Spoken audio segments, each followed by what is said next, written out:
Saya mau share dengan Anda hari ini bagian terakhir dari metamorfosis ya.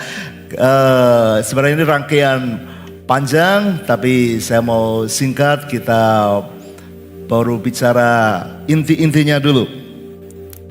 Metamorfosis Roma 12 ayat yang kedua. Mari kita baca sama-sama. 1, 2, 3. Janganlah kamu menjadi serupa dengan dunia ini, tetapi apa? Berubahlah oleh pembaharuan budimu, sehingga kamu dapat membedakan manakah kehendak Allah, apa yang baik, yang berkenan kepada Allah, dan yang sempurna. Amin. Saya berdoa dan berharap Bapak Ibu dalam proses perubahan itu Anda terus berubah, jangan berhenti berubah. Apalagi berubahnya makin jelek, harus berubah makin baik. Ayo tepuk dada mengatakan, saya pasti berubah makin baik. 1, 2, 3. Saya pasti berubah makin baik. Ya, caranya bagaimana? Ya tentu libatkan Tuhan. Minggu lalu kita bicara tanpa Tuhan, tanpa gandul Gusti, tanpa nempel sama Tuhan, Anda tidak akan bisa. Ya, Anda harus ikut Tuhan. Pak, tolong. Oke, media bisa, ada problem. Ya, tanpa ikut Tuhan Anda nggak akan bisa. Jadi harus ikut Tuhan supaya hidupmu mengalami perubahan. Nah, ada 5 topik yang kita bahas berapa bulan ini. Ya, kepanjangan dari metamorfosis. Semoga Anda hafal. Ya, mainnya apa? Mengubah. Tanya, target. Maunya moral. For-nya format. Sis-nya adalah sistem. Ya, kita bicara sekarang yang terakhir yaitu sistem. Bangun sistem perubahan. Bangun sistem untuk kehidupan Anda. Mengapa? Karena tanpa sistem yang Anda buat, maka perubahan itu akan tidak permanen. Akan kembali lagi ke hidup yang lama. Ya, akan kembali lagi. Seperti seekor ulat, ketika dia berubah menjadi kupu-kupu, sebenarnya semua sistemnya dia ubah. Ya, dia ubah. Sekarang mulutnya tidak bisa lagi untuk makan daun, walaupun dia mungkin masih teringat untuk daun, makan daun, tetapi tidak bisa lagi makan daun. Kenapa? Karena sistem hidupnya sudah berubah. Ya, kalau Anda perhatikan kupu-kupu itu, mulutnya itu seperti melingkar. Ya, ini tidak kelihatan mulutnya, tapi memanjang begitu lidahnya, mulutnya. Dan itu sebenarnya itu seperti sedotan. Ya, kalau dilihat secara mikroskopik itu seperti sebuah sedotan. Ya, panjang. Pernah lihat kupu-kupu? Itu mulutnya itu kayak melingkar begitu, lalu memanjang. Nah, itu supaya bisa masuk ke dalam bunga untuk mengambil nektarnya. Dan itu mulutnya itu seperti sedotan. Bahkan waktu awal dia keluar, ini menurut ilmu pengetahuan, keluar dari kepompongnya itu mulutnya itu sebenarnya seperti sedotan yang terbagi 2. Makanya Anda sering lihat kemudian ketika dia baru mulai keluar itu, dia seperti menjulurkan, tarik ulur, itu seperti merajut ulang. Indahnya Tuhan menciptakan, mengubah dari mulut seekor ulat yang kalau Anda lihat kayak capit, ya, kayak mulut binatang yang bisa menggerogoti daun, itu ketika jadi kepompong, keluar dari kepompong, mulutnya itu seperti sedotan panjang begitu, cuma masih membelah. Lalu dia pelan-pelan merajut ulang sampai menjadi sebuah sedotan. Sehingga panjang dan itu ada lubang di tengahnya. Nah, itu yang bisa dipakai buat menyedot nektar. Ini baru bicara mulutnya, belum kepalanya, belum perutnya. Perutnya dia ubah dari perut ulat untuk mencerna daun. Sekarang perutnya itu untuk mengolah nektarnya bunga. Ya, tapi masalahnya bunga itu ada di pucuk-pucuk, ada di pucuk pohon. Dia nggak bisa mencapai dengan kakinya. Nah, sekarang dia punya kaki yang panjang. Dia punya sayap untuk terbang ke sana. Artinya, ketika dia sudah menjadi kupu-kupu, maka sistem hidupnya berubah sampai dia tidak bisa lagi makan daun. Dia nggak bisa lagi hidup seperti zaman dulunya.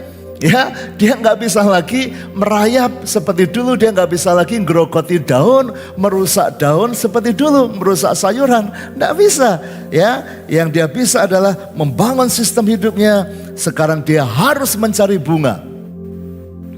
Saudara, ini yang diajarkan Tuhan. Berubahlah oleh pembaharuan budimu. Berubah dan tidak kembali kepada hidup yang lama. Dalam Kristus engkau adalah ciptaan baru. Yang lama sudah berlalu, yang baru sudah datang. Amin. Katakan, aku ciptaan baru. 1, 2, 3. Yes, Anda ciptaan baru. Jadi jangan kenakan lagi manusia lama. Manusia berdosa harus dibuang. Ya, itulah makanya saya sebutkan, Anda harus membuat sistem Anda. Anda mau merubah apa? Berulang-ulang saya bertanya, dan saya berharap Anda dalam proses itu. Ya, aku mau mengubah Pak, dari yang galak, suka marah, suka ngamuk, menjadi apa? Targetnya menjadi sabar. Oke, moralnya bagian apa harus diperbaiki? Masa lalu, trauma, hal-hal yang kesalahpahaman, ya, ayat firman Tuhan yang tepat. Lalu Anda format pikiran Anda, upgrade semuanya itu. Lalu ini bicara masalah aplikasi kehidupannya, yaitu apa? Bangun sistem yang baru. Ya, bangun sistem yang baru sampai Anda tidak mau lagi kembali hidup yang lama, nggak mau lagi, nggak bisa lagi ngamuk-ngamuk kayak dulu. Anda berubah total menjadi sabar, penuh kasih, penuh pengampunan. Kok bisa? Ya, karena Anda membangun sistem. Tapi kalau tidak, sebentar akan kembali lagi. Ya, jadi hari ini saya ingatkan Anda, bangun sistem perubahan. Ayo katakan sama-sama, 1, 2, 3. Bangun sistem perubahan dalam hidup Anda. Ya, kita baca 2 ayat bagian awal dulu. 1 Korintus 15 ayat 33. Ayo baca sama-sama, 1, 2, 3. Janganlah kamu sesat. Pergaulan yang buruk merusakkan kebiasaan yang baik. 1 Petrus 1 ayat 14 sampai 15. 1, 2, 3. Hiduplah sebagai anak-anak yang taat dan jangan turuti hawa nafsu yang menguasai kamu pada waktu kebodohanmu. Tetapi hendaklah kamu apa? Menjadi kudus di dalam seluruh hidupmu, sama seperti Dia yang kudus yang telah memanggil kamu. Anda harus mengubah sistem hidup Anda, sistem sekitar Anda. Karena kalau tidak, Anda akan terus melakukan yang buruk. Bahkan sebenarnya sekitar kita sangat mempengaruhi.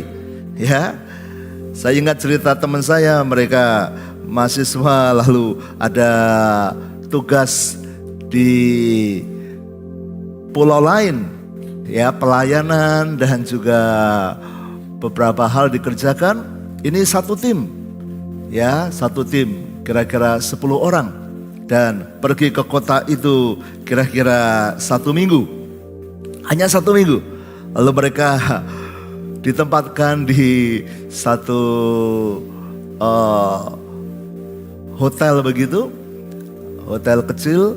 Nah, di bagian belakang, halaman belakang itu ada burung kakak tua. Burung kakak tua, burung nuri, burung beo itu burung yang bisa menirukan suara manusia. Dan ini burung itu bisa nyanyi, ya, dengan jelas. Garuda Pancasila, akulah pendukungmu. Lalu teman saya ini bersama kelompoknya, mereka sangat senang dengan burung itu. Weh, hebat ya, bisa nyanyi. Tapi gimana kok bisa belajar nyanyi? Gimana kalau kita coba? Nah, lalu mereka sepakat, sekongkol saudara, ya, mempengaruhi burung kakak tua itu. Jadi ketika tidak ada orang, mereka ke belakang dan di depan burung itu mereka nyanyi. Garuda Pancasila, akulah pendukungmu. Mereka mau mencoba apakah burung itu bisa ngikutin. Ditambahi apa? Kurang dengar tambahi apa? Nah, jadi gantian. Pagi ada yang ke situ, siang habis makan siang, malam sore kalau sudah habis acara, mereka sempatkan ke belakang, nyoba apakah kita cuma waktu 1 minggu, apakah burung ini bisa belajar lagu baru, tambah-tambahan dikit, variasi, improvisasi, ya Garuda Pancasila, dan ternyata hari kelima, hari keenam, tebak saudara, burung itu berubah enggak nyanyinya? Berubah, betul. Wow, burung Garuda, burung kakak tua itu nyanyinya berubah. Ya, Garuda Pancasila, akulah pendukungmu. Waduh, berhasil, ternyata bisa berubah. Ya, tapi mereka jadi ketakutan. Wah, kita mengubah satu lagu nasional ini. Wah, dan pasti ownernya akan bingung ini. Loh, lah kok sekarang burungnya rusak lagunya. Tapi itulah ya anak-anak nakal. Jangan coba-coba, tapi bisa terjadi. Kenapa saudara? Karena pergaulan yang buruk merusakkan kebiasaan yang baik. Bertahun-tahun burung itu nyanyinya betul. Tapi hanya seminggu, pagi, siang, sore, malam. Ya, dikasih masukan lagu yang beda. Berubah. Bertahun-tahun berubah hanya dalam waktu 1 minggu. Ya, jangan coba, kasihan yang punya burung melatih bertahun-tahun. Tapi itu realitanya, itulah hidup kita. Kalau Anda, Pak Handoyo, anak saya baik, anak saya nurut, anak saya perhatian sama orang tua, sangat baik. Tapi Pak Handoyo ini mulai berubah, mulai membantah, mulai semaunya sendiri. Mulai berani membentak. Dari mana belajar? Entah mungkin dari YouTube, mungkin dari temannya, mungkin dari yang lain. Tapi bisa berubah. Bisa berubah. Bisa berubah. Dulu anak kami Caca waktu masih kecil, 2-3 tahun, kita punya pembantu dan pembantunya dari agama mayoritas. Jadi ini anak pendeta. Cuma kan kita cari pembantu dapatnya orang agama Muslim. Nah, tapi satu malam, ayo kita berdoa. Caca umur 3 tahun. Loh. Kok begitu, ini anak pendeta. Waduh, salah ini. Karena dia sering melihat pembantunya sembahyang begitu. Nah, jadi pergaulan baik yang baik maupun yang buruk itu akan mempengaruhi. Jadi jaga. Itulah makanya Anda harus membangun sistem yang baik kalau Anda mau terus berubah. Nah, sistem itu apa? Saya beri kepanjangannya. Ya, ayo kita baca. Apa itu sistem? Setting, intensif, situasi, teman, emosi, mentor. Ya, kalau dipanjangan, panjang sekali ini. Ya, khotbahnya. Tapi kita harus men-setting ulang. Setting secara intensif. Tidak sedikit-sedikit, tidak separuh-separuh. Sungguh-sungguh ubah. Diubah secara intensif. Apa situasimu, teman-teman sekitarmu, emosi dalam hatimu. Bahkan kalau diperlukan cari mentor atau belajar untuk merubah hidupmu tadi.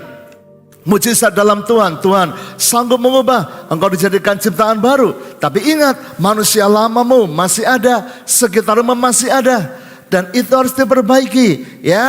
Itu harus Anda berjaga-jaga. Makanya pergaulan yang buruk merusakkan yang baik. Teman Anda siapa? situasinya bagaimana? Kalau Anda masih terus berteman dengan teman-teman yang membawa Anda rusak, ya akan rusak.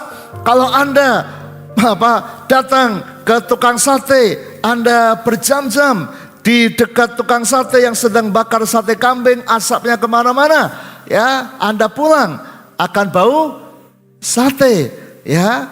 Waktu pertama ke Semarang, ya saya dan Bu Mima kami diberitahu, oh ada pasar ikan malam hari, pasar Kobong. Siapa yang suka ke pasar Kobong? Angkat tangan. Orang-orang yang bukan di Semarang nggak tahu ya, pasar Kobong. Wah, kami ke sana malam-malam dan senang sekali lihat banyak ikan. Wih, luar biasa sekali. Ya, wah, jalan-jalan saya senang lihat-lihat. Nah, tapi ketika pulang sampai rumah, coba tebak, bau amis nggak saudara? Bau. Wah, padahal kita beli sudah diplastiki bagus. Sudah lepas dari pasar ikannya, tapi masih bau. Kenapa? Nah, rupanya ketika jalan ada entah gimana kecipratan di mana-mana kecipratan dan akhirnya bau. Ya, sama karena dari pasar ikan. Nah, mau tidak mau akan terpengaruh. Nah, itulah makanya saudara harus perhatikan siapa teman-teman Anda. Ya, kalau Anda seorang pemabuk, Anda mau lepas dari mabuk, lihat teman-temanmu. Kalau Anda masih berteman dengan para pemabuk, ya pasti akan lambat laun mabuk lagi. Ya, setting, atur kembali.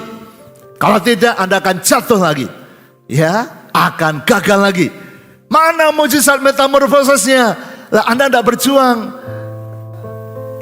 Anda harus atur supaya berubah. Loh Pak Handoyo kan kita harus mengasihi orang berdosa. Iya betul, tapi ingat Yesus pun mengasihi orang berdosa, tapi dia hidup benar, tidak berdosa. Yesus sahabat pemungut cukai, tapi Yesus tidak terpengaruh. Yesus dekat dengan orang-orang yang berdosa, tapi tidak melakukan dosa. Nah, kalau saudara tidak bisa seperti Yesus, kalau Anda dekat dengan dosa itu dan Anda jatuh, ya Anda harus buat pagar pembatas. Anda harus bentengi, Anda harus buat sistem hidup Anda. Anda harus mulai mencari teman yang lebih baik. Kalau temanmu Anda sukanya mulutnya memaki-maki, mulutnya mengumpat, mulutnya jorok, mulutnya ngomong yang negatif, dan teman-teman dekat Anda semuanya begitu. Ya, ngomong dikit ujung kalimatnya itu macam-macam ya. Oh kelinci, oh jerapah. Ya saudara, maka Anda sudah dijamah Tuhan, bertobat, tapi akan tergoda lagi. Pak, lalu gimana harus menjauhi? Tentu kita dengan teman harus berteman, tetapi Anda harus mulai. Makanya bahasanya adalah buat sistem baru yang mensupport perubahan Anda. Ya, buat sistem yang mendukung Anda mau berubah apa. Kalau Anda mau mulai ngomongnya baik, ya cari teman-teman yang ngomongnya baik. Saya pernah cerita kemarin, kalau ada anak yang suka mencontek, ya Anda buat sistem. Yang saya buat, saya duduk paling depan guru supaya tidak digoda untuk mencontek. Nah, sebaliknya waktu itu orang mau nyontek dari saya sebenarnya, ya supaya saya tidak kesusahan ngasih contekan pada mereka, saya buat sistem. Nah itu sederhananya, ya lihat ayat ini, hiduplah sebagai anak-anak yang taat. Jadi jaga hidup Anda, jangan turuti hawa nafsumu yang menguasai kamu pada waktu kebodohanmu. Petrus mengingatkan ada waktu-waktu di mana orang pintar pun jadi bodoh. Anda lihat bahkan di Semarang sedang rame, ya kan, ada perselingkuhan, ya, aparat, ada ini, wah macam-macam saudara. Anda mendengar banyak orang-orang hebat korupsi, ada orang yang wah hebat tapi selingkuh, ada artis terkenal tapi narkoba. padahal bukan orang bodoh. Tapi kenapa begitu? Karena setiap orang ada masa-masa kebodohan, ada masa-masa tergoda. Jadi buat sistem supaya jangan tergoda itu. Rehabeam ini anak raja paling berhikmat, anaknya Salomo. Ya, lalu ketika dia menjadi raja menggantikan bapaknya Raja Salomo, maka ada orang-orang yang menyampaikan keluh kesahnya dipimpin Yerobeam, ya, tentang pajak yang besar dan sebagainya. Mereka minta keringanan pajak. Tapi apa yang terjadi? Yerobeam datang, ya, minta berapa hari dia datang kepada para tua-tua, penasehatnya Salomo.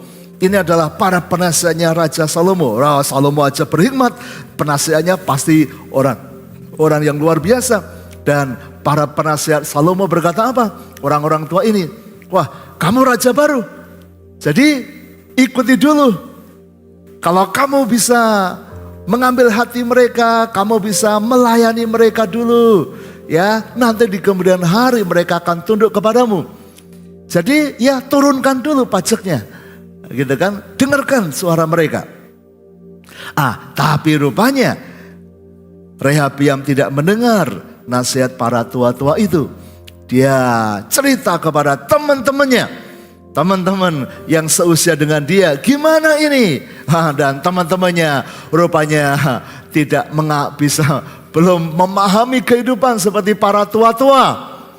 Ya, makanya anak-anak muda, dengarkan orang tuamu. Bukan hanya karena mereka banyak asam garam, tapi ada banyak hal yang Anda belum tahu. Dan ini masalahnya anak-anak muda. Oh, gua hanya maunya sama anak-anak muda saja. Jangan, ya, Anda lihat, Anda dengarkan orang tua juga. Dan Rehabeam, dia lebih mendengarkan anak-anak muda karena lebih cocok dengan dia. Anak-anak muda itu berkata, gimana? Oh, kamu harus ngomong pada mereka, ini mereka menghina kamu. Kamu harus bilang, kelingkingku lebih besar dari pinggang ayahku. Wah, dan itu yang dia lakukan. Ya, dia berkata kepada orang-orang itu, ya, aku lebih. Kalau dulu bapakku mencambuk kalian, aku cambuk dengan cambuk besi. Malah bukannya diperingan, malah diperberat. Hasilnya apa? Pecah kerajaan itu. 10 suku mendirikan Israel Utara, Samaria nanti ibu kotanya. Yerobeam rajanya, Rehabeam hanya kebagian 2 suku. Saudara, pergaulan yang buruk, nasihat yang buruk akan merusak. Jadi bangun hidupmu. Kalau engkau sudah mau berubah, bangun sekitarmu, cari teman yang baik, belajar yang baik, ya, dengarkan yang baik. Kalau tidak, Anda akan jatuh lagi. Ya, lihat apa yang mungkin sekarang, apa yang kau tonton di medsos, di internet, ya, bangun sekitarmu. Saya bersyukur berapa kali melihat di toko jemaat, di rumah jemaat, ya, ada banyak ayat, ada banyak tulisan. Coba saya tanya, siapa yang di tokonya atau di rumahnya ada ayat Alkitab mungkin terpasang di kulkas, di meja kerja, di mobil, ada angkat tangan? Oh, enggak ada. Oh, ada ya, dibaca, hafal? Ya. Nah, sekarang buat sistemnya. Kalau Anda berkata, Pak Handoyo tadi saya mau berubah, jadi pemarah menjadi sabar. Cari ayat-ayat tentang sabar, pasang di meja Anda, pasang di kulkas Anda, pasang di pintu Anda. Ya, itu termasuk membangun sistem. Anda ingatkan, Anda sampaikan pada istri, aku nak mulai marah, tolong diberitahu, tolong diingatkan. Ya, saya pernah ngajar Anda, kalau marah jangan langsung meledak, diam dulu, minimal 10 menit. Nah, itu sistem. Ya, tahan dulu, pikir dulu, pertimbangkan dulu. Atau godaan Anda, ya, ingat Yusuf yang masih muda, Dia digoda sama istri Potifar. Tetapi dia memilih melepaskan bajunya dan lari keluar. Kenapa? Itu sistem yang dia bangun. Supaya hidupnya benar. Supaya hidupnya benar. Ada mahasiswa yang dia curhat sama dosennya karena ditegur. Kamu kok sekolah ngantuk? Setiap pelajaran ngantuk. Kenapa anak muda kok ngantukan? Iya Pak dosen, wah saya enggak bisa tidur kalau malam. Kok bisa enggak bisa tidur? Berdoa dulu mau tidur, ya. Besoknya masih ngantuk lagi. Kok masih ngantuk? Sudah berdoa belum? Sudah, tapi masih ngantuk. Kalau gitu baca Alkitab. Wah, banyak yang baca Alkitab lalu ngantuk. Baca Alkitab. Minggu depannya ketemu dosa lagi, masih ngantuk lagi. Kenapa ngantuk? Ya, sudah doa, sudah baca Alkitab, sudah. Oh, dengarkan lagu pengantar tidur, lagu yang lembut. Minggu depannya lagi, masih ngantuk lagi. Hah, kok masih ngantuk terus? Sudah doa, sudah baca Alkitab, sudah dengar musik lagu rohani yang lembut, sudah. Wah, heran sekali. Makanan, minuman, oh baik. Olahraga, suka olahraga. Tapi kok nggak bisa tidur kalau malam? Akhirnya dosanya penasaran. Ya sudah. Lalu dia datangi kos-kosan anak itu. Dia penasaran. Ini kok satu anak ini nggak bisa berubah. Dia masuk kamar kosnya. Ini kamarmu? Iya Pak dosen. Wah, dia lihat apa komentar Pak dosen. Nak, jangankan kamu, mbah kakungmu, kakekmu, kalau di kamar ini juga nggak bisa tidur. Kenapa? Rupanya di kamar itu, di dinding-dindingnya terpasang gambar-gambar wanita telanjang. Wah, gambar-gambar porno di mana-mana. Dosanya bilang, wah makanya kamu doa, baca Alkitab, dengarkan lagu rohani, worship, tetap gak bisa tidur. Gimana kamu pasang begini semua? Jangankan kamu, mbahmu aja gak bisa tidur di sini. Kenapa? Situasi, sistemnya. Kalau mau berubah, setting intensif situasi Anda. Kalau jatuhnya dalam pornografi, ya harus dibentengi. HP-nya, nontonnya, gambar-gambarnya, ya harus berhenti. Kalau tidak, akan terus jatuh terus. Nah, ini yang dibuat Yusuf. Dia pilih pergi, meninggalkan. Ya, bangun sistem hidup Anda supaya menang. Amin.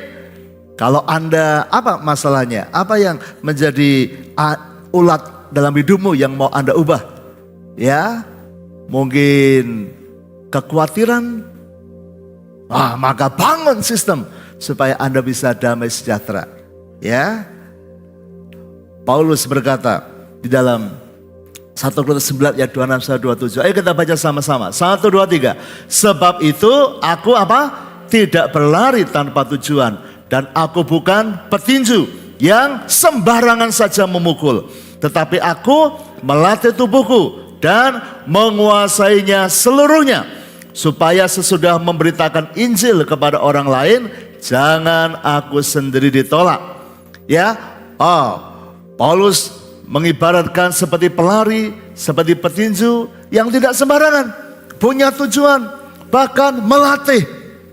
Kalau Anda tanya atlet, maka mereka akan berlatih, ya. Walaupun tidak ada perlombaan minggu depan, nggak ada perlombaan bulan depan, Tapi yang namanya pemain, yang namanya atlet, mereka akan berlatih tiap hari. Seneng gak seneng berlatih, hujan panas berlatih. Ya, bahkan dalam kondisi kurang sehat pun mereka harus berlatih semampu mereka. Kenapa? Karena bukan masalah besok mau lomba, tapi mereka harus menjaga stamina mereka.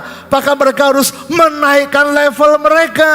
Ya, bukannya lombanya tahun depan baru sebulan baru latihan, tapi orang yang ini latihan terus. Ya, saya pernah satu kamar dengan seorang pelari maraton dan dia cerita, wah kalau saya mau ikut maraton, saya sejak 4-5 bulan sudah persiapan Pak. Saya sudah makan, ya dia bukan atlet sebenarnya, dia pengacara tapi dia suka ikut lari maraton.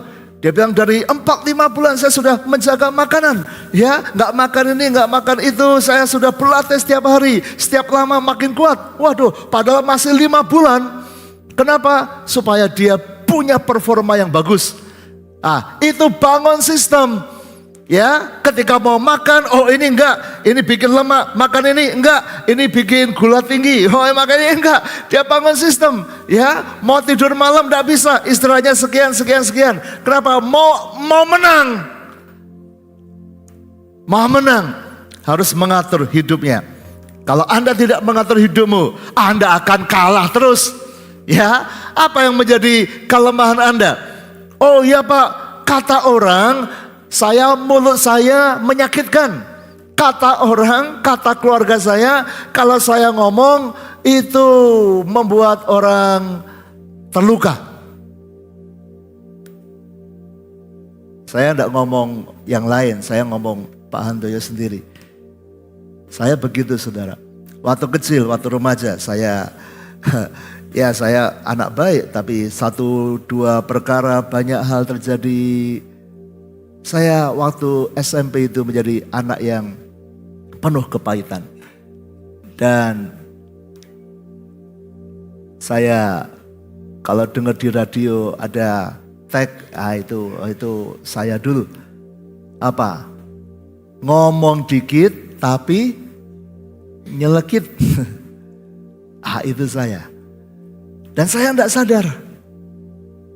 Sampai kemudian ini makanya mengapa perlu mentor. Sampai satu waktu di Solo itu gembala senior, gembala sidang saya tanya baik-baik, Handoyo gimana kakakmu? Tanya saudara saya. Dan saya jawabnya, saya nggak ngomong kok, orang itu nyelekit.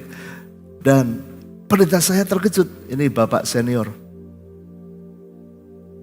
Loh, kenapa begitu? Saya jawab lagi, gini. Dan itu ngomong saya itu sangat menyakitkan. Dan saya tidak merasa itu, namanya tidak sadar dan saya pikir itu normal. Saya ngomong saja apa yang di kepala saya. Karena saya penuh pahit. Pikiran saya pahit, ngomongnya nyelekit. Saya banyak terluka, sekarang saya ngomongnya melukai orang. Dan saya hari itu ingat sekali, Bapak Gembala peluk saya, tepuk kepala saya, saya masih SMP kecil itu. Handoyo, dalam nama Yesus, perkataanmu akan berubah menjadi berkat. Apa ini? Saya perasaan ngomong biasa, ya ngomong apa ada. Dan saya bukan orang yang cerewet, saya ngomongnya dikit. Cuma sekali ngomong itu menusuk. Ya kalau Anda dengar sekarang ini sudah versi yang Tuhan ubahkan. Ya. Tapi Anda tahu kalau saya ngomong kadang pedes dan tajam. Wah, bayangkan itu dengan kosakata yang lebih jelek. Tapi hari itu saya mikir. Dan karena Bapak Gembala ngomong gitu, saya mulai memperhatikan dia. cara dia ngomong kepada jemaat, cara dia ngomong kepada anak-anaknya. Saya mulai memperhatikan, saya mulai mencari mentor, saya mulai membandingkan, oh apa yang saya ngomong salah ya. Saya mulai membangun sistem, saya mulai berdoa, Tuhan tunjukkan perkataan apa yang salah. Dan saya mulai menjumpai, kenapa? Karena teman-teman saya SMP itu, beberapa teman dekat saya, itu sama juga. Ngomongnya memang begitu, orang-orang pahit, anak-anak yang memberontak pada orang tuanya. Dan tadi yang saya cerita itu, saya sangat mengalami teman saya itu, beberapa itu kalau ngobrol, wah kemarin, wah aku makan sate kambing, wah enak banget nih, was. Ya, nggak usah tambah huruf terakhirnya. Tapi satu kalimat belakangnya begitu, itu teman-teman saya, teman-teman dekat. Jadi karena bergaul dengan mereka, saya enggak sampai ke level itu, tapi itu hal biasa. Nah, saya mulai berubah, saya mulai masuk ke pelayanan remaja, mulai lebih dekat dengan anak-anak di gereja, bukan di teman-teman itu. Dan saya mulai sadar, bangun sistem, latih hidup Anda. Kalau tidak, akan terus. Pak Antoyo, masalah saya sakit-sakitan, saya kurang sehat. Ya, Anda tahu saya juga sakit, jadi harus bangun sistem. Makannya gimana, ininya gimana. Pak Antoyo, saya malas olahraga. Oh ya sudah, bangun sistem apa? Oh, tetapkan harinya, kapan mau olahraga, pakaian olahraganya disiapkan. Ya, jangan besok pagi saya mau jogging, saya mau lari. Lalu pagi bangun, lalu masih cari-cari sepatu mana, cari kaos olahraga mana. Wah, tiba-tiba sudah siang, nggak jadi olahraga lagi.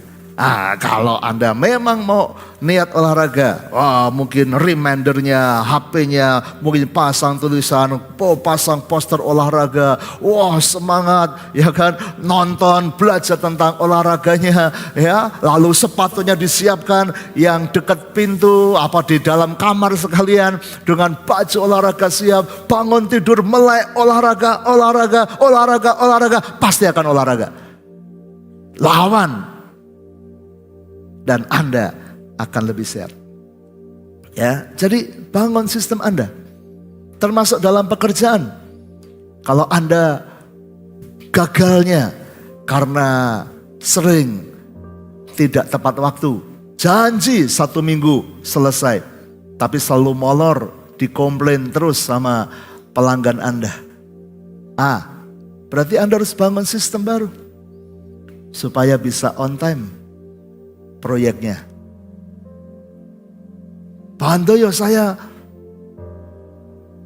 kalah ini banyak lulusan anak-anak muda yang pinter bahasa Inggris, pinter komputer, pakai AI lagi. Aku ramudeng.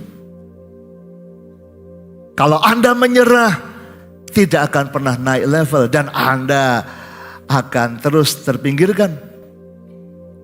Tapi coba jawab saya, ada enggak opa oma yang pinter bahasa Inggris? Ada? Halo? Ada. Ada enggak opa oma sudah tua pinter komputer? Ada? Ada. Itu Bill Gates. Pinter Inggris, pinter komputer. Ya Pak, penciptanya kan. Loh, tapi kan ada kan? Masa Anda enggak bisa? Bisa lah. Dulu waktu pertama WhatsApp, susah sekali kan. Tapi buktinya ya dulu opa oma ini gimana hidupkannya. Tapi sekarang jago-jago. Bangun sistemnya dalam hidup ini. Kalau Anda mau berubah. Anda tahu ini apa? Ini ruang ganti Stamford Bridge, markasnya Chelsea. Jadi kira-kira 1 tahun sebelum pandemi itu saya dapat kesempatan ke London, Inggris. Ya, saya ikut acara seminar internasional dan wah bagus sekali acaranya ya di ribuan orang. Nah, tapi menariknya saya satu hotel dengan teman pendeta ya dari Indonesia. Acara seminarnya beberapa hari. Nah, tapi yang menarik itu hari terakhir teman saya ini dia bilang, "Wah, Pak Handoyo, saya izin hari ini. Saya enggak ikut seminar." Loh, mau kemana Pak? Oh ini hari terakhir ya, dan saya enggak ada waktu lagi. Saya mau ke Chelsea, mau ke markasnya Chelsea. Loh, Bapak penggemar bola? Bukan. Saya bukan penggemar bola, tapi anak saya penggemar bola, penggemar Chelsea. Jadi ini mumpung di London, saya mau ke sana. Mau ikut tour internal mereka. Lah, gitu Pak. Iya, karena anak saya ini, wah kalau saya bawakan jersey-nya Chelsea, wah dia pasti senang karena dia sangat suka. Lalu dia izin kepada tim dan diizinkan. Jadi dia dia tanya, "Gimana Pak Handoyo? Ikut saya aja ke Chelsea." Tawaran menarik. Ayo, ini di London sudah seminar berapa hari? Hari terakhir ikut seminar apa halan-halan. Kira-kira kalau Anda pilih ikut duduk dengar seminar atau healing-healing ya. Kira-kira kalau pendeta Handoyo ditawarin, ini teman saya nawarin ya, "Ayo Pak, daripada ikut seminar, ayo ikut saya. Kita nonton ke markasnya, stadionnya Chelsea, Stamford itu." Kira-kira Pak Handoyo pilih mana? Seminar apa jalan-jalan? Kok tahu? Hatiku pengen jalan-jalan. Tapi saya mikir-mikir, waduh gimana ini? Tapi ini hari terakhir. Adalah jalan. Saya juga bukan penggemar bola yang kayak apa, ya kan? Saya dulu penggemar MU, tapi karena kalah terus sekarang udah berhenti. Wow, ini Chelsea ya. Udahlah, akhirnya saya bilang, "Enggak Pak, saya ke seminar saja." Swear saudara, saya enggak jalan-jalan. Ya, walaupun saya butuh jalan-jalan juga. Oke. Ya sudah. Dan dia berangkat pagi karena mengejar jam untuk bukanya home itu saudara ya, untuk jalan-jalan di dalamnya itu. Wah, saya ikut seminar, hari itu sangat diberkati, hari terakhir, dia pulang malam juga, lalu kita sharing, ya dia tanya dapat apa aja, wah saya jelaskan ini, lalu gantian, "Bapak dapat apa saja?" Ya, nah, saya awal itu agak kecewa dengan Pak Pendeta ini. Gimana jauh-jauh dari Indonesia ke London kok malah nggak ikut seminar hari terakhir. Tapi kembali saya berapa bulan, hampir setahun kemudian saya merevisi pikiran saya itu dan saya mulai belajar jangan curiga dengan orang percaya. Ya, kadang kita nggak tahu hari depan. Mengapa? Ya dia pulang dia tunjukkan kaos jersey yang dia beli buat anaknya dan waduh senang sekali. Karena kira-kira setahun sesudah itu ada Corona, COVID-19. Dan Pak Pendeta ini dipanggil Tuhan di awal-awal COVID-19 itu. Dia pulang dari luar negeri dan kena dan meninggal. Jadi awalnya saya pikir ini kebangetan, seminar kok malah jalan-jalan ke Chelsea. Tapi setelah mendengar beliau dipanggil Tuhan, saya minta ampun sama Tuhan. Tuhan ampuni, saya sudah buruk sangka kepada Bapak Pendeta ini. Dia ikut seminar kayak saya, ya setahun kemudian meninggal. Tapi dia pulang, saya bayangkan anaknya mendapat hal yang sangat disukai dan itu luar biasa. Seorang bapak dia berjuang untuk anaknya. Minimal itu. Dan yang kedua, yang saya berubah karena dia cerita sesuatu yang terus saya ingat sampai hari ini.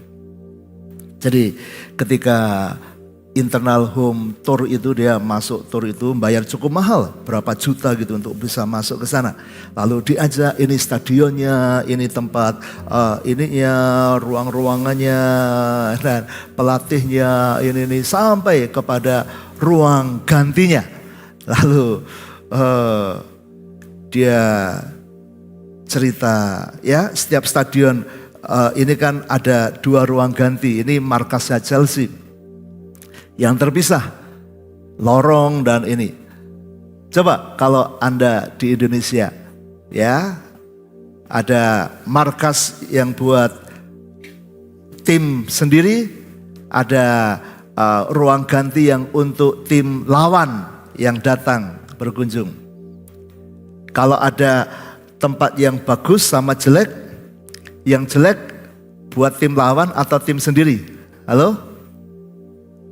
Kalau Anda ngatur, Anda bisa ngatur stadion Anda. Bayangan kita orang Indonesia kan, oh ini lawannya dikasih yang tempat yang jelek, tempat yang kurang bagus, ya tim sendiri yang kasih yang bagus. Tapi menarik, Bapak Berita itu cerita, ya, wah Pak Handoyo, saya baru lihat sesuatu yang berbeda sekali. Ruangan yang buat tim sendiri itu, ya bagus, tentu mewah dibanding Indonesia. Tapi lihat tempat yang buat tim lawan, wah lebih eksklusif Pak. Sofanya lebih besar, lebih empuk. Wah fasilitasnya banyak, memanjakan. Wah hebat. Nah ini teman saya ini dosen, dia orang pinter dan dia tanya sama pemandunya, why, mengapa? Ini buat tim lawan yang bertandang ke stadionnya Chelsea malah dapat fasilitas yang begini, sementara timnya sendiri kok cuma begini. Kalau kami mesti kasih yang jelek buat tim lawan. Tapi pemandunya, oh pertanyaan yang bagus. Kami dulu juga begitu. Kami kasih yang jelek buat lawan, tapi kami belajar, kami memperhitungkan. Rupanya ketika kami kasih tempat yang jelek, fasilitas yang jelek, wah itu tim lawan datang, mereka malah makin panas, mereka makin marah, mereka makin pengen mengalahkan kita. Jadi akhirnya kami mulai berubah, kami mengubah strateginya buat tempat tim lawan ini kami kasih fasilitas yang eksklusif. Wah sofanya lebih empuk, tempat duduknya lebih empuk. Mau cari apa buat enjoy, mereka bisa senang-senang. Wah mereka kasih lampunya dibuat temaram. Wah masuk itu dikasih lagu-lagu yang menenangkan. Kenapa? Ini yang mungkin kita harus mendengar. Ternyata semua ada tujuannya. Mereka bilang, kami mau membuat tim lawan menjadi lengah. Karena pentingnya kan awal sebelum pertandingan sama jeda antara babak 1 babak 2 itu saudara. 15 menit istirahat itu. Mereka masuk ke situ. Ketika duduk di sofa, empuk, enak. Di lorong sepanjang jalan masuk ke itu, disetelkan lagu-lagu yang instrumental yang tenang, yang teduh. Lampunya dibuat remang-remang, tidak terlalu terang. Wah pengen ngantuk, pengennya ini kasih semua yang dia seneng. Jadi masuk itu pikirannya bukan tentang ini tapi menikmati fasilitas. Tapi begitu masuk ke ruang gantinya tim Chelsea sendiri, wah memang bagus, tapi tidak seenak-enakan sana. Sofanya tidak seempuk itu. Ininya begitu masuk, lampunya terang benderang. Ya, masuk lorongnya ke sana. Musiknya tuh musik-musik yang membangkitkan semangat. We are the champion, we are the champion. Wah, masuk itu semua fasilitas yang ada itu untuk membangkitkan semangat mereka. Mereka pasang tulisan di situ, pasang ini, pasang di lantainya semua. We are Chelsea, we are ini. Wah, saudara, untuk apa? Supaya pemainnya sendiri semangat. Tapi pemain musuh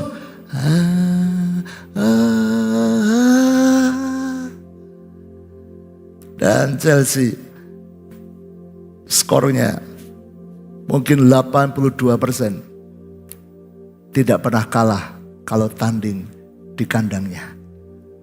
Hanya 18% kalah. Menang atau draw-nya 82%. Pokoknya kalau tanding di kandangnya sendiri 82% minimal draw. Saudara, bangun sistem hidup Anda. Bangun rumah Anda. Bangun rohani Anda. Bangun hidup Anda. Supaya Anda mengalami kemenangan. Jangan menyerah dalam kehidupan ini. Amin saudara. Amin.